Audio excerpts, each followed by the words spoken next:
Tim Jack Adams, welcome to the podcast. G'day, Paul. Thanks for the invitation. Pleasure to have you on here. I think we are very aligned in our approach, having had a good look through your book, Energized, and having just done a battery check actually with your app. I think there's going to be lots of violent agreement. But just give our listeners a little bit of a flavor of your background, and I'm not even going to preface it. Just tell them a little bit about your background and how you got to where you are now, and then we'll jump into it.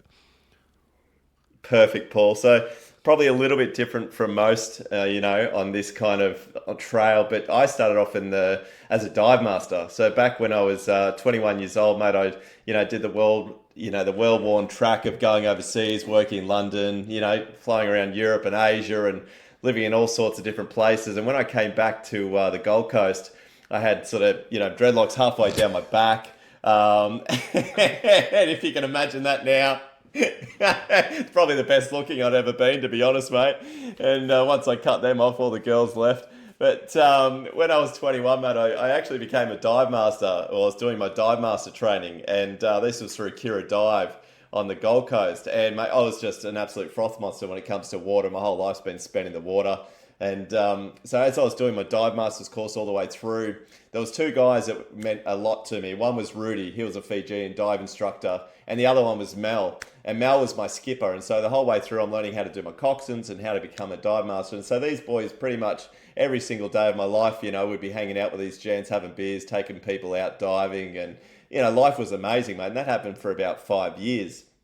And in 2009, I started up a company called Water Sports Guru, and this was just for my love of the ocean, wanting to take people on great adventures, and not just scuba diving, but snorkeling with turtles and paddleboarding and kayaking, Yeah. make anything to really get people to reconnect back to nature. And I took Mel with me, so Mel and I started to snorkel with the turtles, tours. And look, to be honest, mate, life was just absolutely picture perfect. We'd catch up at 8 o'clock in the morning, we'd gear up our customers, we'd go for a beautiful 15-minute boat ride past Fingal, hang out with our little inshore bottlenose dolphins, and basically spend the next couple of hours, mate, just hanging out with, turtles and wobbegongs, and every now and again we'd see manta rays. And mate, we did this for years and years. And, we'd come back to the boathouse and have a beer and a good old conversation.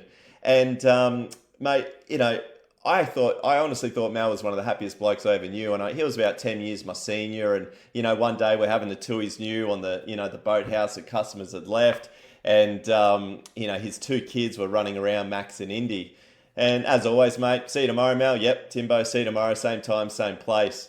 And mate, he took his life that night, and Really? same place I left him, mate. The exact same place I left him. And here I was, mate, thinking this bloke's the happiest guy that I knew. I just wanted to be just like him. And it shocked our world. It's all of our friends. No one saw it coming. There was no note. And mate, that was probably almost a decade ago now that happened. And look, I've got 5 brothers. We're fucking useless at talking about emotional intelligence. It took me till the age of 30, I'm 43 now, to realize I've actually got a heart. I didn't know what that thing was in my chest that was pumping, mate. All I knew was keep me alive. I didn't know you could use it to be empathetic and emotional and all of those things. So there was two stark contrasts that happened to how I got to be on this podcast. One was that was a big shift in my life on how to understand to get guys to open up. I'd had a brother in and out of rehabs for 10 years. I've had a couple other mates, take their lives around me. The other thing that happened, mate, at the same time, around 2012, was I was sitting under, this red tent. It was a 3x3 meter red tent, hiring out paddleboards and kayaks on Coogin Creek. And it's just one of those glorious days, the crystal clear water was coming in from the Pacific Ocean. People were frolicking and pondering and having fun. And I just got this simple question just popped into my head. And it was just, why is it when we actively engage in nature do we seem to be healthier and happier? And that one simple question just kept ruminating inside of my brain. And the first thing I looked up came up with green exercise. So, University of Sussex, you've got Dr. Jules Pretty and his team there. They sent me all of his white paper research. I'm pretty sure it was just him and his mum and me reading it. And I just became fascinated, as is always the way with white papers, mate. No, and yeah, mate, this was 12 years ago. This started, and I've just been absolutely obsessed, Paul, since on what happens when we actively engage in nature. How do we measure well-being? How do we get blokes to open up? I mean, mate, I think a part of it too was, my wife would say that everything that I'm, creating and designing is to heal my wounds. I had an interesting childhood. It was quite traumatic. And I think instead of spending thousands of dollars on psychologists and all the rest of it, mate, I'm probably just trying to work through it myself and creating all these frameworks for me to try and heal myself. And, it's at the same time I'm doing it for other people. So deep down, mate, I think I'm just trying to heal myself and the people that, had left this life far too early. And using science and nature and practical implementation has kind of led me on this 12-year journey, which, to be honest, mate, I always thought I'd just sit by a creek and hire paddleboards my whole life. Yeah, but and here you are, working in the wellness space now. There's stuff in your book, Energized, that made me sit up and take notice, right? Statistics, I'm going to read them out. This is out of your book. The following quick statistics provided by Spinks horrified me. Out of every 100 Australians by the age of 65, 27 will be dead. 68% will be 27 will be dead out of 100. 68% will be flat broke. 50% will have suffered a relationship breakdown. 50% will have suffered poor mental health. 82% will have a chronic illness. That is Scary, pretty scary reading, isn't it, for an advanced economy like Australia? And I've written a book called Death by Comfort about how our modern environment is making us sick and diseased, and it really interesting going through your book. Like, we are so aligned in terms of the interventions and the breadth of interventions, and you've got this quite a cool little concept about your personal battery. And I just did a personal battery assessment before we come on, and you use that metaphor throughout the book. So when in your life did you realize that yours was draining or getting a little bit flat? Yeah, we'll just call it shit house, Paul.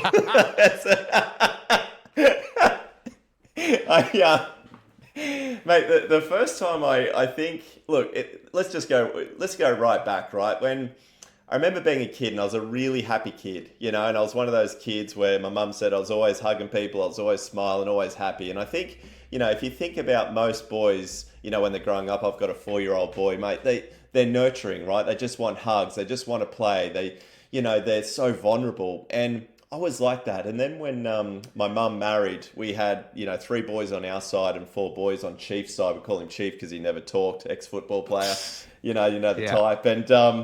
And I remember from pretty much the day that we moved into that little 3-bedroom shack, it was 3 bedrooms, 6 boys, mate.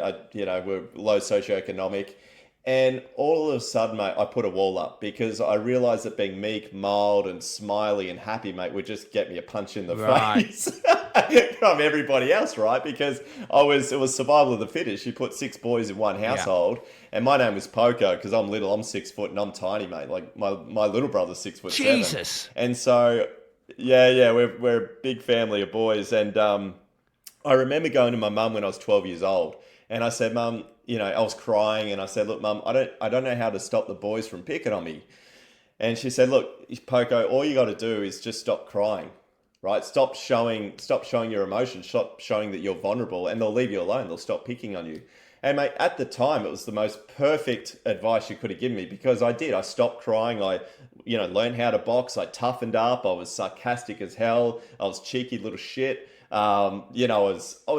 I became one of the boys, and pretty much from the age of 12, I remember, till the age of 26, mate, I didn't even cry, not once. I just bottled it up. All my anger went out in the boxing ring, and basically, it wasn't until I was 32, mate, that I found that I actually had a heart. When I met a very special girl, I called her an earth angel back then, mate, because somehow she found a heart that was buried deep in concrete, and So the battery check for me and how it came about was because every time I'd ask a mate of mine or anybody, how you doing? They'd always be like, Yeah, mate, I'm good, fine. good. Yep, I'm good. life's great. Yeah. Good. And I was like, fuck this, mate, because I've already lost three blokes to, suicide, and they all said they were fine. And how the hell do you get them to open up? So when Mal took his life, we went back to the drawing board. We were already doing, these 7 tools of green exercise. But what we'd realised, Paul, is that, mate, no one really knew what the hell well-being was, especially as blokes. I actually thought well-being was going to a day spa and getting your nails done. That's literally what I thought well-being was, mate, in my, before I got into this 12 years ago. Like, no one talked about well-being in my neighbourhood. And so anyway, when we finally realised that, well-being is quite simple, like basically the best definition I heard of what well-being was from a 16-year-old grommy that I'm working with Surfing Australia at the moment. And she goes, oh yeah, Tinny, isn't that just like being well and stuff? And I was like, mate, this 16-year-old girl nailed it. Like, I've been doing this all over the world for so many years, and being well was probably the best definition of well-being, right? And my thing was, how the hell do we make it simple, right? How do we even talk about it? So when we looked at the battery, we realized that you've got purpose. You actually need to know why you want to look after yourself and be the best version of you. You've got sleep, which is self-explanatory. Looking at physical health, nutrition, your mindset, fun. We put fun in there, mate, because all the research around fun and mental health is huge. And mate, I've been measuring Australia's wellbeing now for 7 years, and fun has been the lowest consistently over 7 years. And then obviously, mate, friendships and relationships, which I don't think, we don't talk about enough, and the importance of warmth of relationships. And so when I realized that, these 8 areas just make up, your health and happiness and longevity, I realized that, you can just put these together in a simple app, measure it, 1 to 10, 1 being low, 10 being great. And within 60 seconds, mate, out pops a percentage, and away you have it. And then you just share that with your mates, and they can keep an eye on you. You don't have to, you don't have to be vulnerable. And what I love about it is that, it'll tell you what you're low on. So I did mine the other day. I've got 2 kids under 4, mate. So, struggle with sleep every now and again and catching up with the mates. And I did the battery, and it said I was low in fun, friendships, and physical health. And within 5 minutes, Ant-Man, one of my mates, said, right, Timmy, Tugs, tomorrow morning, Friday, 7 o'clock, I'll bring the boys. Let's get that battery recharged. And I was like, oh, mate, I wish I had this app around when those other lads took their life, because it's exactly the thing that I needed. So it's just one of those simple concepts where when you talk about how's your battery, you can measure it, right? And I think, we start to manage what we measure. Yeah, that is really cool. I am always a big fan of saying what gets measured gets managed, right? That's really key. So if you're not aware of it, you're just a lot less likely to manage it. So I love that idea of the battery. And actually, because I've created a whole heap of surveys before around well-being, and had one that was a fucking 100 questions long, and then we cut it down to 50 questions, because just like you, I realized there's different components to it, right? And our components were ever so slightly different, but what I like about yours is it's just, how do you think you're going? Because actually, when you look at the research, right, the best indicator of how good your sleep was last night is not your fucking Apple Watch and your Whoop band. It's how rested you actually feel. 100%, right? mate. And people just know how their physical health is. That is the best indicator of someone's physical health. It's not the doctors like asking them how do they feel that their health is, because people know, right? But I love that idea of having the battery and getting it up front and center, and then that being able to share with others is really quite cool. Now, when we then talk about interventions, so you say in the book that we don't need to reinvent the wheel. We just need to realign with what exists within us, right? So talk us through that philosophy. What do you actually mean by that?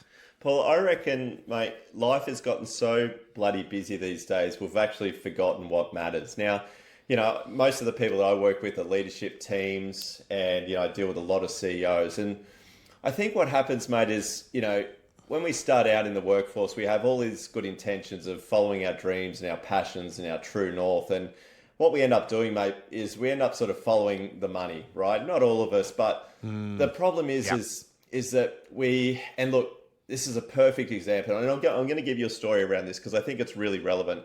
when the global financial crisis hit, the GFC in 2008, at that time, mate, we had a scuba diving club called the Wuss Club. And we called it the Warm Underwater Scuba Specialist. Now, it was the exact opposite. It was basically 30 hardcore divers, mate, that I'd take all over the world, you know, doing wreck dives and cave dives and basically scaring the shit out of them, but keeping them safe. And one of my favourite blokes, Gaz, I called him my dive dad, and he was a restaurateur. He was, you know, a successful guy. Most of them were, mate. They're all successful people. And when the GFC hit, mate, a lot of them lost not only their finances, but also their families, right? Because they'd put so much effort into building their fortunes that they completely forgot about what matters most is their families. And, Yeah. you know, Gaz sort of sailed through it quite smoothly. And I remember afterwards, I had a coffee with him. I said, Gaz, how come you did so much better than the rest of these boys, mate? Like, you know, you've still got your family intact. You've still got your fortune. What's going on here, mate? Tell me what I'm missing. He said, Timmy, one of the best things I ever got told was to always live well within your means. And Yeah. and Boom. what he meant by that was when you live well within your means, you're always buying yourself time, right? Because you're having the time to do the things that you actually really want. So in 2008, mate, I've realized since then I've always bought things that I can easily afford, a car that I can easily afford, a house that I can easily afford, because what it allows me to do, mate, is have a financial buffer that, you know, whatever happens with the bloody, you know, if COVID hits or whatever else, I know that financially, mate, I'm going to be okay. And it allows me to live without freaking out about the mortgage and everything else. Now, why does that matter? And why are we not doing it at the moment? The reason why it matters is because when you live well within your means, you're not working for the dollar. You're working for yourself and you're doing the things that you love. Now, mate, we know from all the statistics whether we're spending 43 hours of our downtime on screen being spectators now, which is scaring the shit out of me. 43 hours outside of work being spectators. This is living 43 hours a week outside of work. That's 6 hours a day. Yeah. Right. Yep. I love what you call spectator. I talk about we are becoming passive participants. 100% in we life, are, mate. Look at us aligned, hey? We are passive observers, sorry, rather than active participants. And it's like, as you will well know, I have not read I've read a shit heap of philosophy in my time. Not one fucking philosopher have ever said that the purpose in life is to be entertained by watching 100%. fucking cat videos on YouTube. I love it, mate. We are violently agreeable. So, and this is the thing, mate. We literally are now spending all of our time cooped up in four walls, spectating on screens. And Yes. This is what bothers me, mate. We are God knows how many generations into the humankind, right? We have put people on the moon. We have created atomic energy. I mean, we have done some of the most marvelous things using our brains and our brawn and these fingers. And yet, for some bloody reason, after thousands or millions of years, whatever you want to believe in, we are literally stuck indoors on a frickin' screen watching other people's lives. And I'm thinking, what the fuck has happened to human race where we can't even go and live our own lives? Imagine the books, mate, that you're going to hand down to your grandkids. Let's see here. Oh, yeah, grandpops, just all he did was just spectate other people's lives. I'm thinking, what a boring existence are we turning into? It's doing my head in. And you take any animal outside of their natural environment, and what happens to them? They get sick. 100%, mate. Free Willy. We just look at Free Willy. the dorsal fin, mate. That's the first one I thought about was Free Willy. We're going limp, Paul. Oh, shit. It's crazy. So let's talk about then some of the interventions. Now the first one that I'm going to pick here is a little bit. So you talk about the Green X7 tools, the Green Exercise tools. Movement, environment, earthing, time, connection, breath, reflection. I mean, most people get movement, right? And you know, you talk nutrition, they go, yeah. Let's talk about some slightly left field ones. Earthing. And the reason we had a very quick chat before we get on, because in my new book, I just wrote a chapter and a big chunk of it was on earthing and digging into the research. Like, I used to think earthing was just woo-woo horse Fluff, shit. mate. Absolute fluff. But then when you dig into the research, there's a bucket load of science and a plausible mechanism. So talk to us about earthing and what you do in workshops and those sorts of things with people. Yeah. So I think, look, there's two ways that I look at earthing. One is obviously the science behind it. You know, one of the best things that we can do for inflammation. Inflammation sits at the core of all chronic disease and illness. And from the latest research, I think we need around 20 minutes a day, you know, shoes off, sand, grass, dirt, whatever it is. Now, that's the science. We know that it harmonizes our body and all the things like that. And mate, you probably know a lot more being your background than I do. But the reason why I love earthing is because, like I was saying before, mate, we are so caught up in our brains and our heads, right? That I think we've forgotten that life is actually lived in our heart space, and life is lived when we actually feel. And the moments that when I run these workshops, and mate, look, we run workshops, you know, we get them out of the boardrooms and we get them back onto the beach because we know the productivity and creativity and all that. Like you and I know this. But what I love about it is, mate, when you get someone to take their shoes off and you get them to put it on the beach or the water or the grass, mate, all of a sudden they get out of their heads, right? They get out of that constant thinking that, you know, especially leaders are always in, and they start to feel again, and they start to realize that, right, this is where I should be living more. And so it's almost like getting your foot off the accelerator. You see, mate, we're always pumping the gas. So the idea is to take the shoes off, put them in nature, take the foot off the accelerator and just let them be. Just stop bloody doing and just let them be. And mate, a great example of this is I was doing a gig for Cordis. I took them off to an island in Hong Kong for 3 days. There was 30 of their GMs that, you know, sort of joined me. And I got them to, I think it was day 2, I got them to all take their shoes off. And there was a lady, mate, it was 30 years since she'd actually had her bare feet on the ground. 30 years. Get away. Yeah. You're kidding. Mate, blew my mind.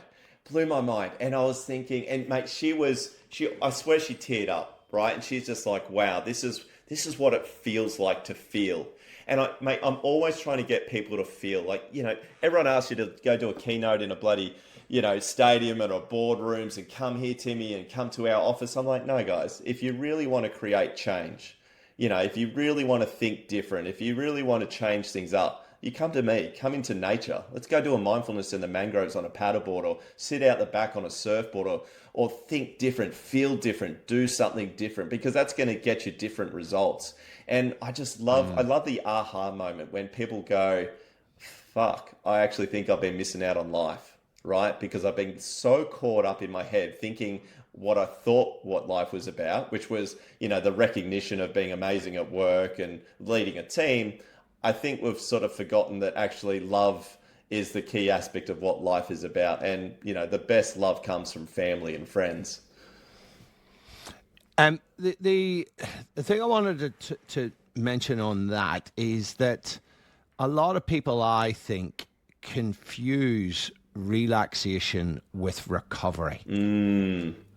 All right. And I will say to people, like, sitting with your feet up in with a bottle of wine, watching Netflix after a hard day's yakka is not recovery.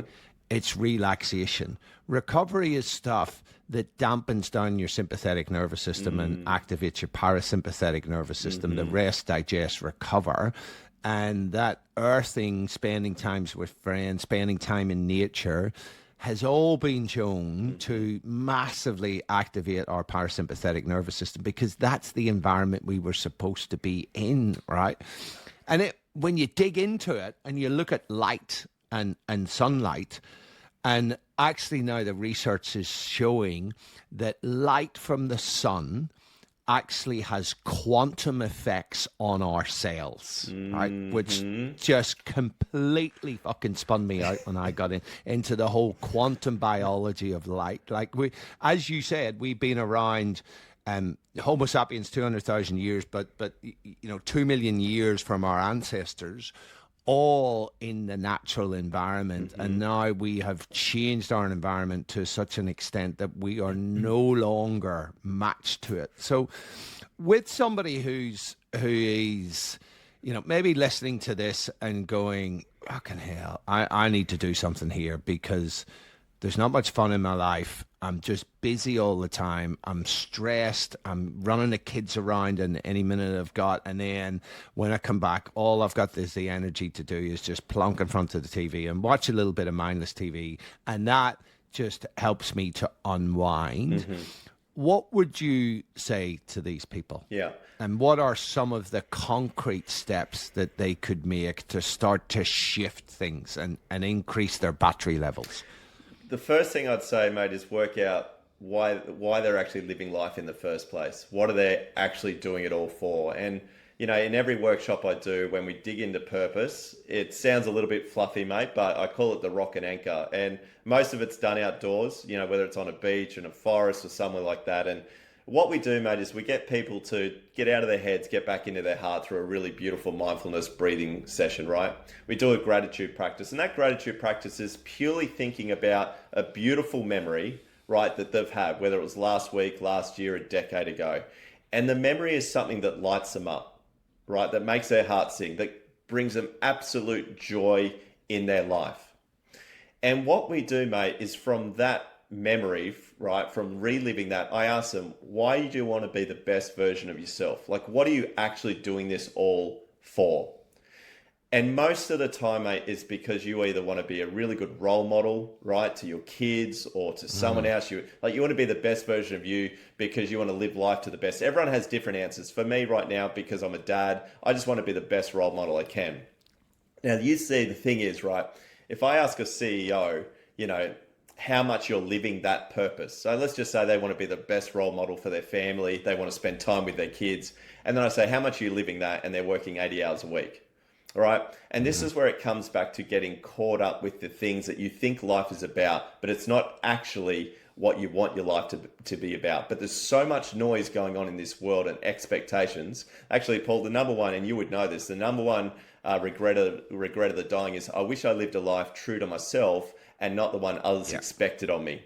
And in those moments when I run a purpose workshop, people start remembering what their own expectations on their own lives is and what they truly want.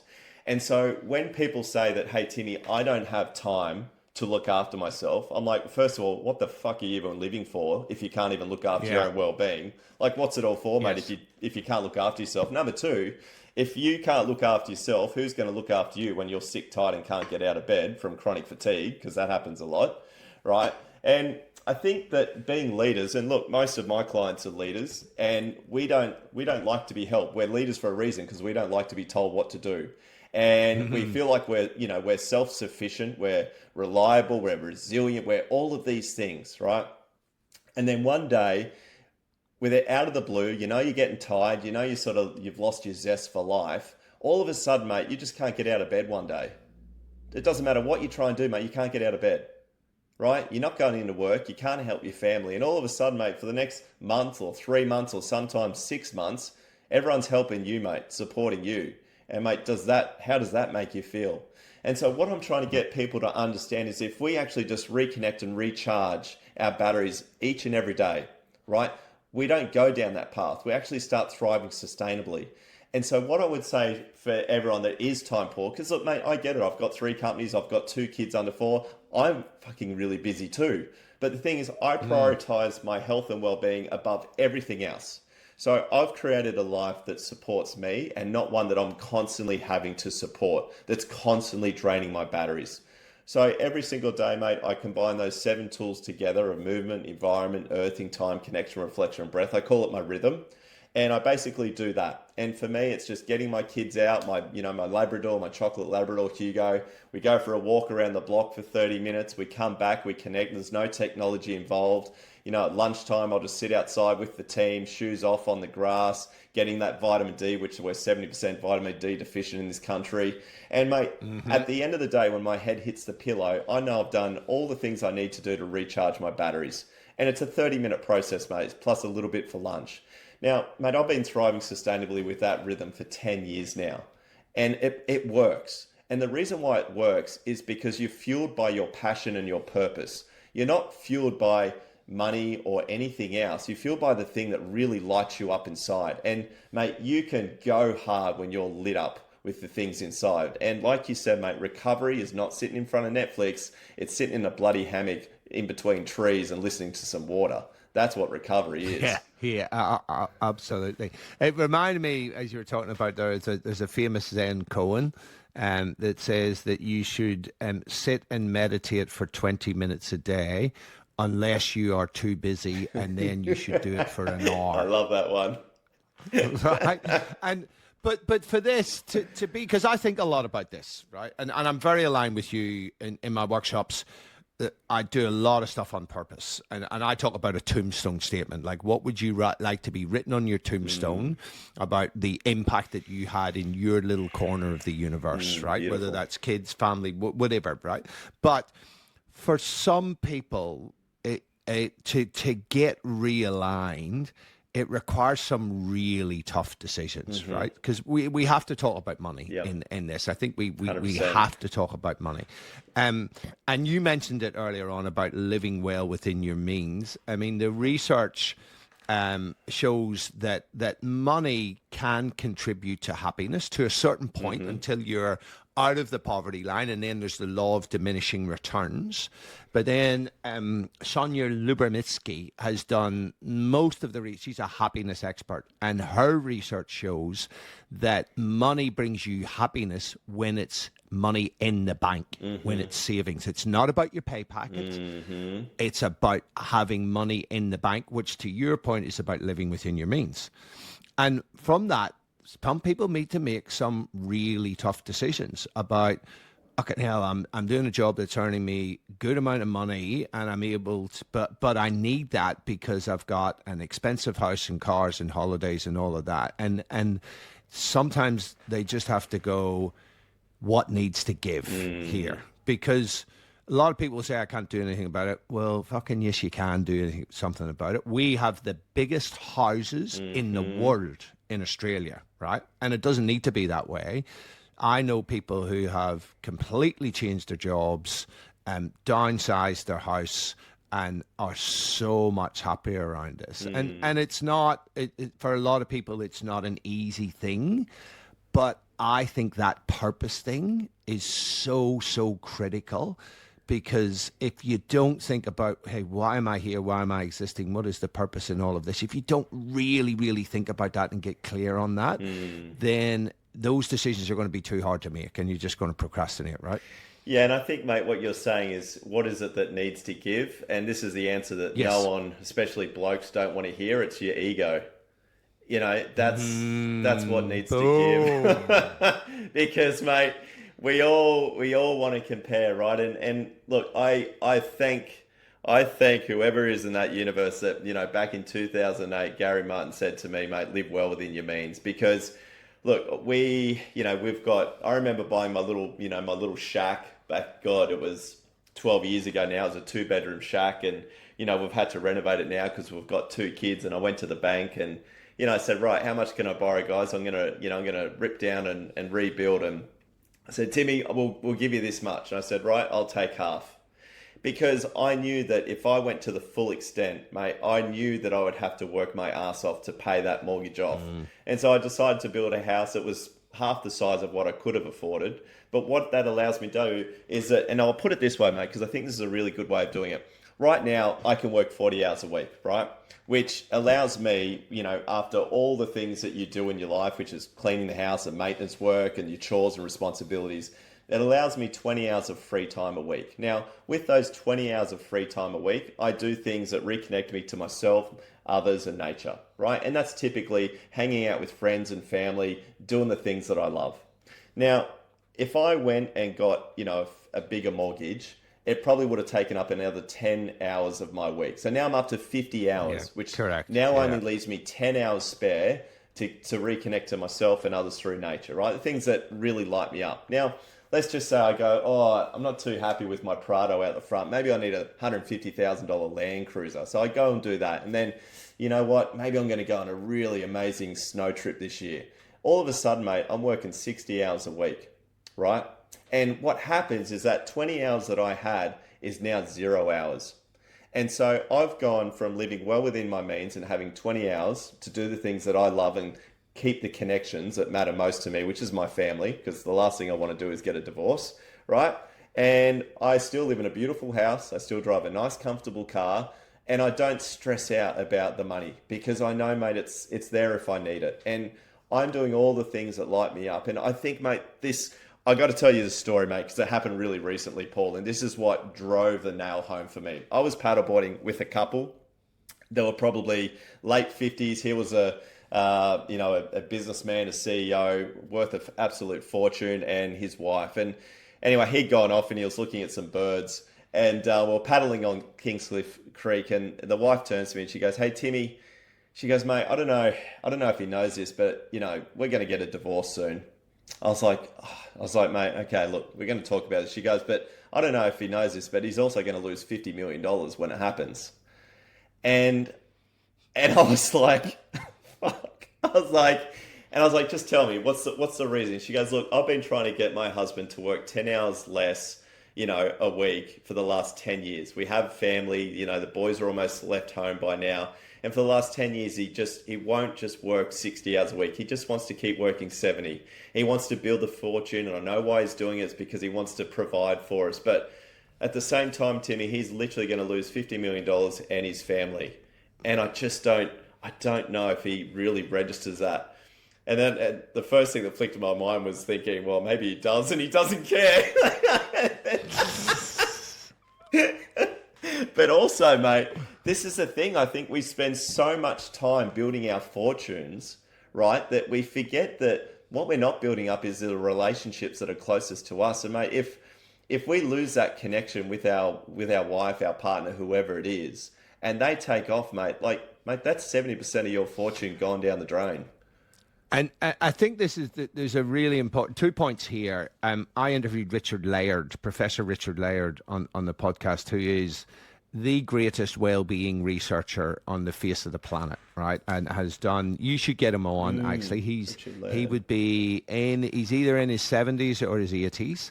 Happy to jump on podcasts. Like, awesome. He produces the reports for the United Nations and the World Happiness Index and stuff like that. So he, more than anybody, has researched what he called subjective well-being, because happiness is a friggin' emotion and it's a fleeting emotion. So subjective well-being, and his thing was the biggest thing in subjective well-being is the quality of your relationships. Full stop. Not the amount of money that you have, not the job you have, none of those sorts of things. It is the quality of your relationships. And loneliness, if you're lonely, and you probably know this, it's as bad for your health as smoking 20 cigarettes a week. And particularly, I think we need to highlight this to the blokes, because when divorces happen, what happens? Blokes tend to fare worse than females, because a lot of them, now not everybody, and this dynamic is now changing slightly, but a lot of them are so focused on growing their career that most of the friendships are driven by the wife, right? Through daycare and through mothers groups, and then the fathers then sort of hang out whenever they come together, and then when there's a divorce, the woman tends to maintain the friendships, and it's the blokes who end up, because often people choose and they choose the other side, and blokes find that they end up being lonely, and a lot of them commit suicide. And particularly, my age is a very sensitive age for this, because a shit heap of people get divorced in their 50s, right? When the kids leave home, then they're standing looking at each other going, "Oh, fucking hell, I don't think I actually like you," right? And then they end up with divorce. But a lot of blokes are just like, then they have the existential crisis, and they're lonely at the same time, and their ego's damaged, and it's just a massive trifecta, isn't it? Yeah, and this, mate, it was interesting because I did a keynote last week, and mate, look, most of my keynotes are with leaders. I did one for 300 maintenance workers. These are the blokes that basically, mow the lawns for schools, and it was interesting, right? Because these are the blokes that, these are my dads, right? This is how I grew up, and I was talking about well-being, and obviously, mate, we don't use well-being with those kind of blokes. We just talk about stuff, and so they listen. Yeah. Mate, after the talk, I had a lineup of these blokes, and which I was not expecting. I was sort of expecting them to just, go off to morning tea and that'll do it. And mate, there was a lineup of these blokes, and I tell you, mate, the problems that they had. I had one bloke who had 16 suicides around him in his peer group over the last 10 years. 16 suicides. Yep, one bloke, and he said, "To be honest, Timmy, I think I'm next. Shit. And that's what he said. I think I'm next, mate." Wow. Had another guy, mate, who just lost his super, $300,000 in super, everything he owned. Another bloke who just had a divorce, the love of his life. Another bloke who was married to, a woman who was married to a phone and just felt completely lonely, 24/7 around her. And, mate, these are all guys between the age of probably, 50 and 65 years old. And it saddened my heart. Like their batteries, their overall batteries were just dismal. And I realized we've got this problem, mate. Like there's a reason why, women live longer than men, because they talk about their problems, right? Like that's the way that they de-stress, and blokes, we hold it in. And I think, like my dad's generations, they're probably, they're hitting their 70s now. They didn't open up, mate. They didn't talk about all this kind of stuff. And I think this generation, we're getting better. Like I'll say I love you to my son. I'll give him a big hug. Now, I never heard those words coming out of my dad's. I never heard the word "I'm proud of you." These are the things that we need to open up and talk about. And I think what we have to do is realize that, yeah, money's important. And yes, we want to be providers. And that's why we do it, right, Paul? Like we do this because we want to be really good providers, right? Where we give them money and we transfer that money into the things that we think our family needs. But then we forget about the thing that they really actually want. And that is us. It is our time. It's time with you. It's time, isn't it? It's time with you. And so we spend 50, 60 hours a week working, mate, because we're trying to support our families. We're trying to be the best husband and father we possibly can, unknowingly realizing that we're giving them, or we're sacrificing the thing that they actually want from us, which is just being present with our time. And I think, mate, going back to your point about us being spectators, us blokes, we're watching cricket on the inside, on the screen, while our young fellas are out the back throwing a ball against the wall all by themselves, waiting for dad to come out and play with them. And I think that's what we forgot, mate. We're watching the cricket on TV while our boys are out the back waiting for us to play with them. And I think this is becoming more of a family problem these days, with more female participation in the workplace and more females in leadership roles, right? Because I know a lot of really successful, smart as females who are on that treadmill working 60 hours a week, and some of them, their husband is doing the same thing. And I think, what the fuck is happening with the kids? Yeah. Right? Because to your point, you cannot outsource the upbringing of your children, right? And I actually had Steve Biddulph on the podcast. Yep. Have you interviewed him? I haven't interviewed him. Yeah. Mate, he's brilliant. He wrote the book Raising Boys, which is a global bestseller, 2 million Great plus book. copies. And Steve Biddulph actually said on it, and I'll never forget it, he said, if you are working 60 hours a week, you cannot be a good parent. Yeah. And I was like, fuck. And this is from the most eminent psychologist when it comes to raising children. Yeah. And that's where it comes to these hard choices for a lot of people. Like, we're not saying that this shit is easy. And particularly if you're stuck in that, where I've got the big house, I've got the big mortgage, I've got the school fees or whatever it might be, Jesus, you gotta make some hard choices, like really hard choices. But it's got to start with purpose, doesn't it?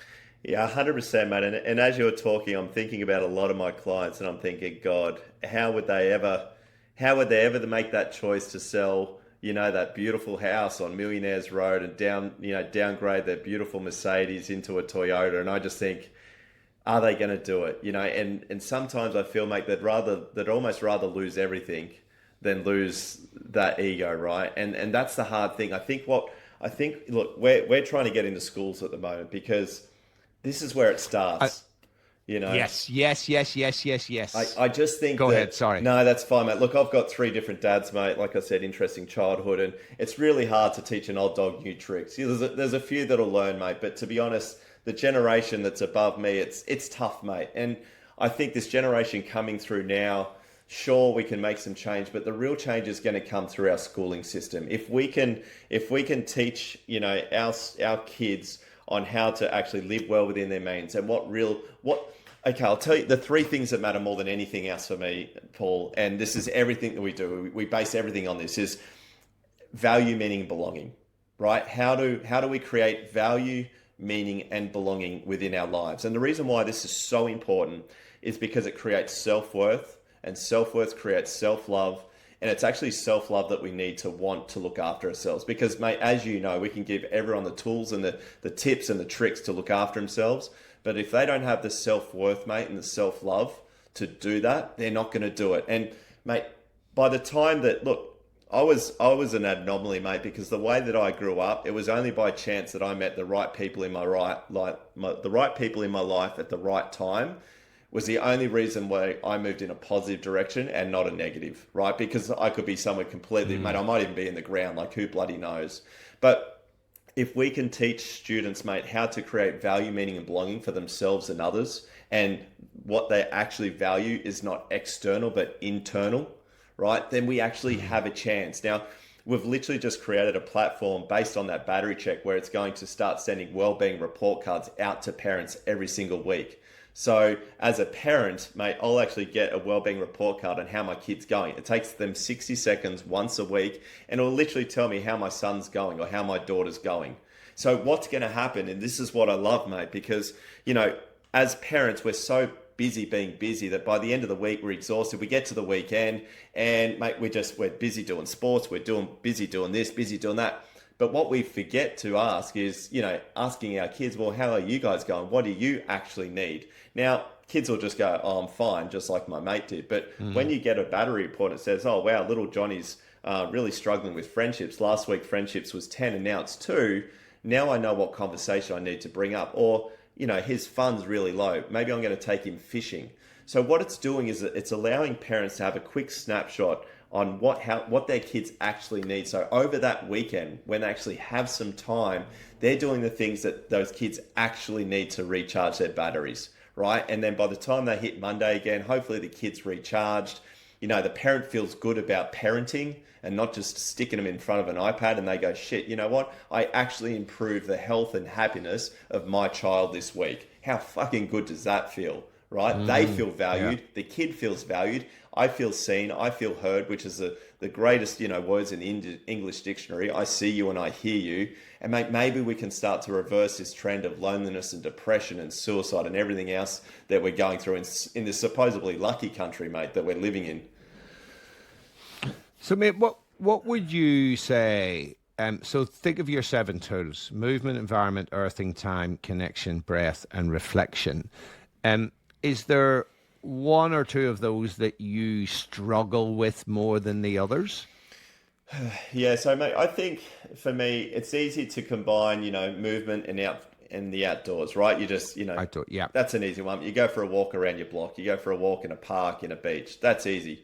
Taking your shoes off, mate, this is to a barefoot, you've got 3. Yep, exactly. You've got it.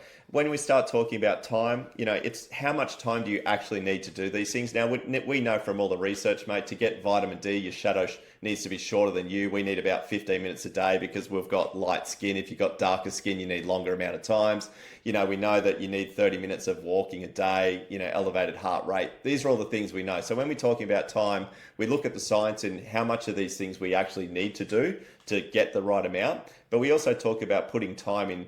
You can't just say, I'm going to go for a walk tomorrow. What you need to do is say at 6:45 a.m., I'm going to take my family and we're going to go a walk for around the block twice, which is going to take us 30 minutes, right? We need to create this atomic habits thing, make it habitual. So yeah, you've got movement, you've got environment, you've got earthing, now you've got time. Now, connection. Ditch the phone and bring someone along. Maybe it's just yourself. Maybe you actually need some downtime just for you. Maybe you're so freaking busy with everything else, you actually need your own time. Or maybe you need connection with your kids. Maybe it's connection with, your wife or your husband. Maybe it's just with the dog. But connection is, as you know, mate, is the number one predictor in life and happiness. Then when we start talking about, breath, it's actually just taking those moments to actually do some proper deep breaths, right? 2-part breathing, get it right into your guts, fill up the guts, fill up the chest, get it out there. Just spend 10 nice, big, deep breaths to change your physiology, right? To actually stop and breathe and be. And at the same time, when you're doing those breaths, mate, reflection is one of those things that, Eckhart Tolle said, awareness is the greatest agent for change. The thing is, mate, we're so Nice. busy being busy that we actually stop and reflect on where we are right now in our lives and what we actually need to do to move forward in a positive direction. So for me, mate, I have, a routine that I do for 30 minutes a day. It combines all of those in it. And my reflection is just doing the battery. Like it's 60 seconds. I know exactly where I'm at. I share it with my wife. I share it with a couple of brothers, a couple of mates. And that's just a good reflection to understand where I'm at, where my people are at. And mate, that's it. That's the rhythm that I do every single day. And I'll tell you a funny story about this. It was 2012, I started researching all this, right? 2015, we created the framework. We were now using it globally, and we're working for all these large corporations. And one of the Indigenous elders in my community, Russell Logan, he's a great bloke, and we we're paddleboarding down the creek. And anyway, Russ goes, "So this Green X7 thingy you're doing, hey, bros?" And I was like, "Yeah, Russ." He goes, "Well, these 7 tools." I was like, "Yeah, mate." He goes, "You bloody stole that from us, didn't you, mate?" And I was like, bullshit, mate. I spent years researching this. He goes, no, Timmy, you're missing the point. He said, "Mate, us blackfellas have been doing these 7 tools since the beginning of time." He said, "The problem is, Timmy, now we need you to teach it back to us because we've forgotten how to live it." Ah, Right? interesting. And I Right. couldn't believe it, mate, because I came home and I sat there and I looked at him and I went, he's bloody right. Indigenous people have been doing this since the beginning of time, right? It's inbred in us, mate. It's what we're supposed to do. We're supposed to be active, outside, connecting, living in communities, right? The Industrial Yes. Revolution fucked it for us, mate. We took everyone from their communities, put us into factories, and everything's changed since. And so when I think about it, I was like, man, maybe we actually need to go living back to basics, right? Living the way that we used to live that was conducive for our mind, body, and souls. So what would you say, mate, to let's pick a really difficult case, Yeah. right? Not the somebody who's working 60 hours a week in a high powered job and has got all of that.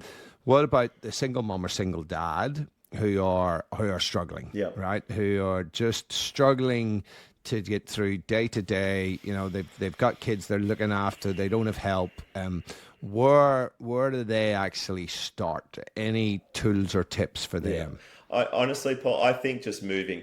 I think the first thing that you can do is just to start to move your body. And Albert Einstein said, nothing happens until something moves. And when you're stuck in that state, mate, it is really bloody hard to get motivated. I get it. Like if you're stuck in that dark, deep cave and you can't get out of your own mind and your own brain and you think that life is just not worth living, I think if you can just move your body, whether that's just starting for 5 minutes walk a day or, grabbing your dog or anything like that, I think that's kind of where it starts because we know the happy chemicals that it produces, the serotonins, the BDNFs and all that sort of thing.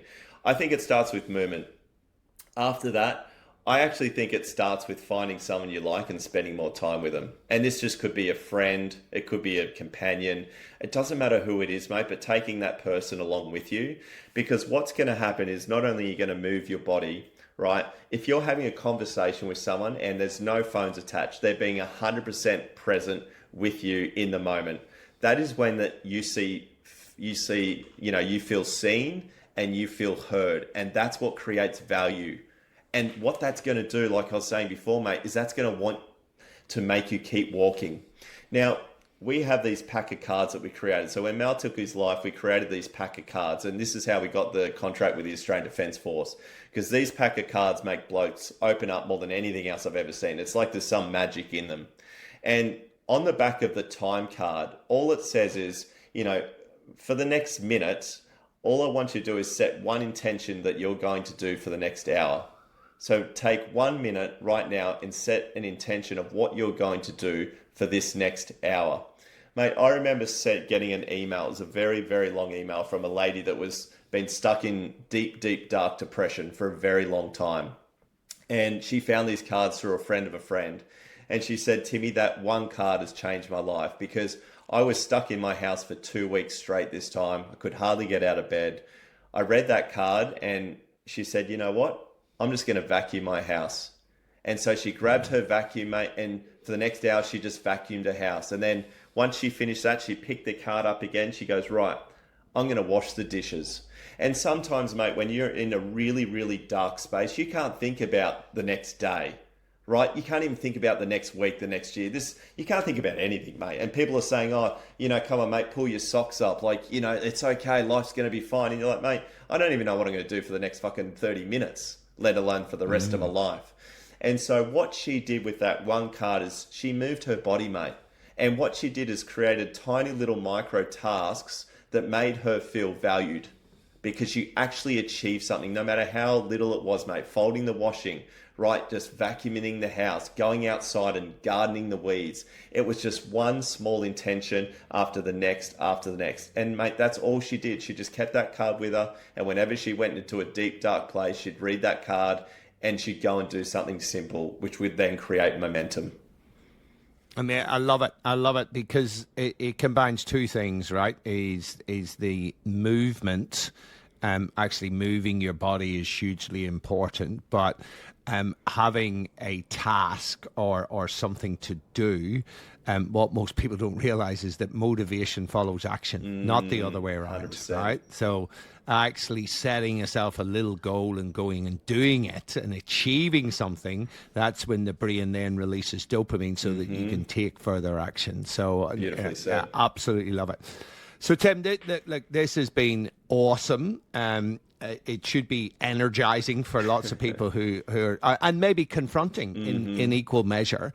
But I think it's an important conversation. So the book is called Energize: The Daily Practice of Connected Leadership and Sustainable Wellbeing. Where can people go to find more about you, about the Green X7 program, companies that want to bring you in as a speaker, want to access your app? Can individuals access the battery? Because it's a pretty cool little tool. So just give us all of it and we'll stick it in the show notes as well. Beautiful, mate. Look, Green X7 is our company. You can just go to, greenx7.com. You can do the battery check on the website. I think we're launching it August 26th. With the book launch, and we're also going to be measuring live on TV, mate, measuring Australia's wellbeing live in 60 seconds. So the brilliant thing, cool. This is what I'm actually really excited about, mate. Sorry for a diversion, but we're going to be able to literally measure, your neighborhood, gender, age, and we're going to be able to pinpoint exactly what your neighborhood needs to, thrive sustainably. And we're going to blueprint this, mate. So using it for, taking thriving communities and take that blueprint and put it onto communities that are surviving or just functioning. So that's my big purpose goal at the moment. greenx7.com, mate. I'm Tim Jack Adams. You can throw me in on LinkedIn or whatever, anything like that. I'm not very good at the whole socials thing, mate. So, DMing is not very good. I'm the same shit. Yeah, I know, mate. I always tell people just to go find me in nature, but look, Green X7, or Team Jack Adams, mate, something like that. But to be honest, mate, I think, mate, and you would know the same after all this research of doing it for so long, for measuring people's batteries for 7 years, from everything that I've known, I think the most important thing is, mate, is to ditch technology just for a little bit and just grab a friend and go outside and play. I think that is probably the most important thing that we can do as individuals, for our families, for our teams, for our communities. Just go back outside and play, because that's where we belong, right? And that's what I want people to remember. Go have some fun again, because, mate, there's not one scrap of evidence to say that life should be taken seriously, because I've been looking for it and I can't find it. And on that awesome note, mate, thank you very much for your time, and thank you on behalf of the world for the work that you're doing and trying to move the needle, because it's friggin' important work and it's becoming more and more important. So hopefully, not only can you measure the battery of the nation, but help to move the needle on it, which would be bloody awesome. Thanks, Bill. I appreciate it, mate. And I love the work you're doing too, brother. Well done. Awesome.